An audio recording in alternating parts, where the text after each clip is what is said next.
I just finished laying out the food forest line with flags. It's about 110 feet long, and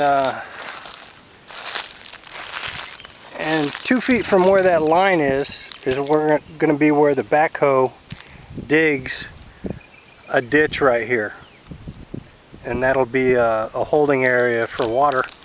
And then going to take all the topsoil and put it on a raised bed.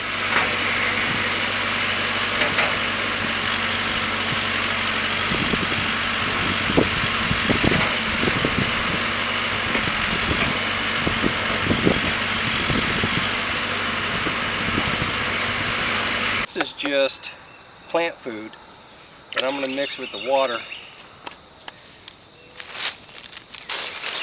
then soak the beans and soak the peas in it. And the plant food will be there, and as soon as the beans and peas germinate. So I'll just scatter these on top of the mound. And legumes are very good in putting nitrogen back into the soil. A good recovery crop.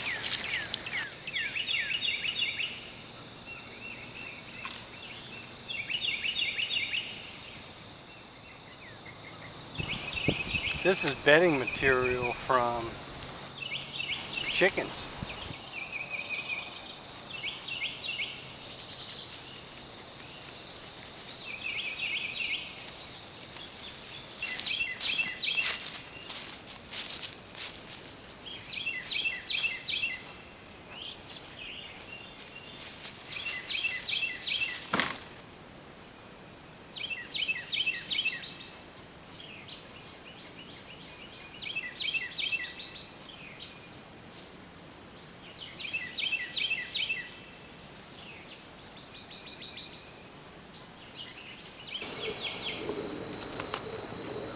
And we'll use a little extra straw mulch here.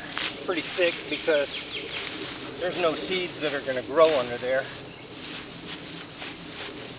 So we keep the weeds down.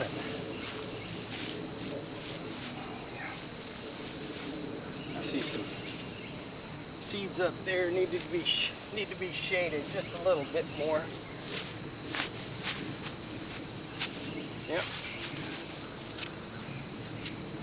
That was a lot of work. Wherever you see the dry straw mulch, there's a new plant. It's tangerine. On the back side of the hill is ruby red grapefruit. This is a banana tree. This is sweet potato, pretty much used as ground cover. I don't think I'll harvest the roots. I just want it to kind of grow and give me good ground cover. This is one of the apple trees. You have to have a male and a female and plant them 15 feet apart, which I did here. And there's another sweet potato. On the back side of the mound is a lemon tree.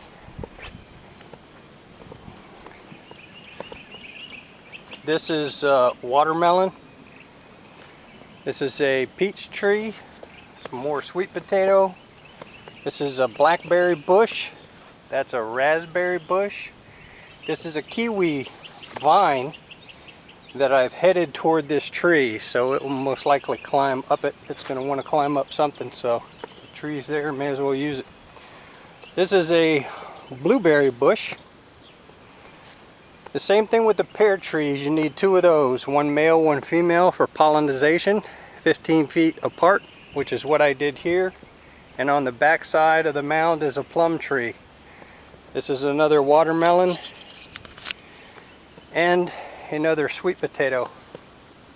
On the back side is more sweet potato, watermelon. There's some carrots hiding in here too that I just sporadically threw in there. Update on the food forest is that this system now is 2 weeks old, this first mound. I had just planted, and I will continue to plant this mound, but I planted all the legumes and all the peas in this mound, so it is just getting started. I'll be getting some fruit trees just like this mound, and some varieties. I have 18 sweet potato plants. I'll probably put a couple on this mound and then the rest of them on the new mound. The second food forest mound is now planted. I went to get a pomegranate tree and a plum tree today. They didn't have any plum, so I figured, what the heck, I got 2 pomegranate. So it's banana, apple, apple, and these are Anna apples, and they needed male or female to pollinate, which is on the other side. These are close enough, so I should strategically place them to this one, which is needed. Another peach tree, and this one has a peach on it, and in a couple days I'll be tasting that. Again, sweet potatoes. These are the pomegranates. They are not labeled. The guy did a special delivery out to this store with these from the house as a favor to me.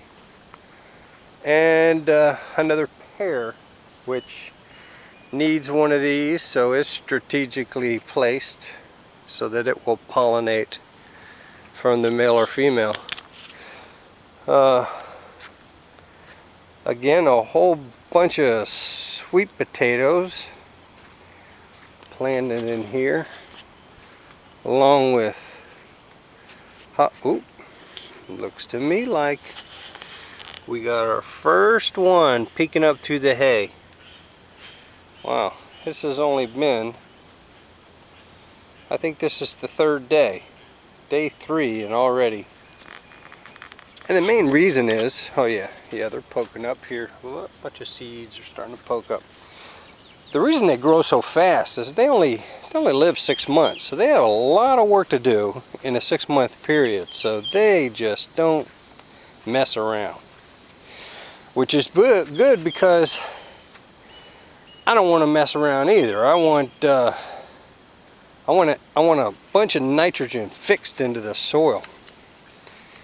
Although this is topsoil and adequate, I'm just playing the odds, just trying to increase my success of these mounds by manipulating the fast carbon pathways of nature.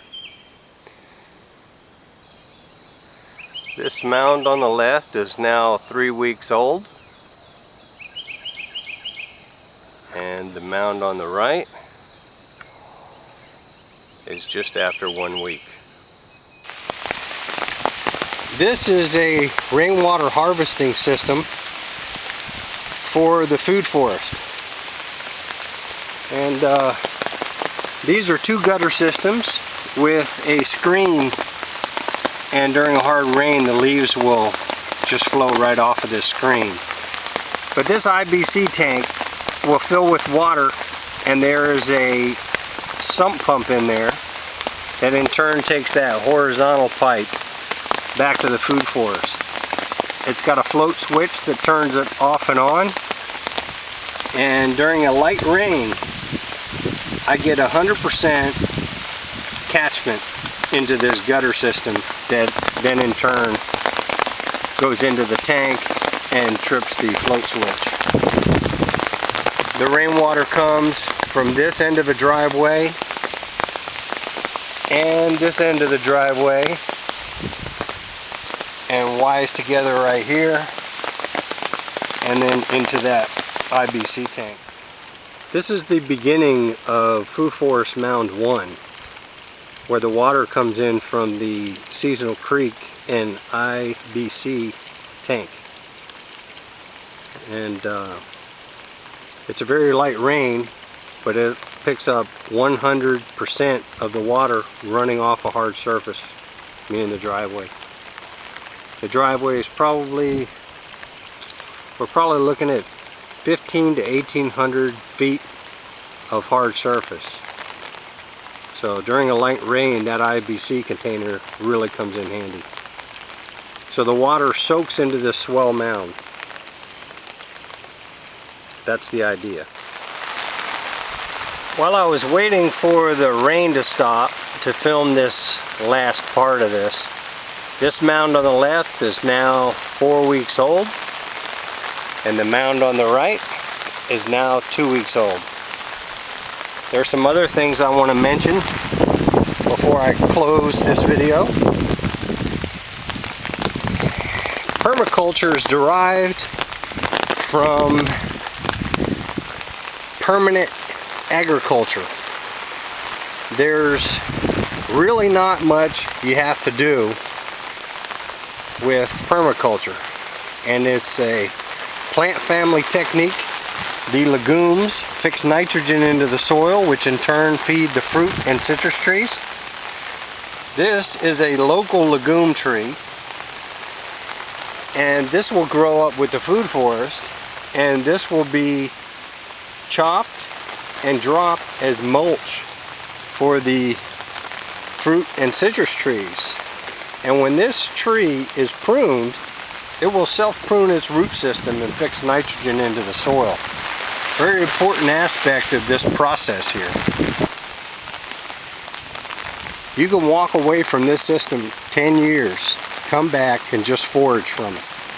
That's the idea.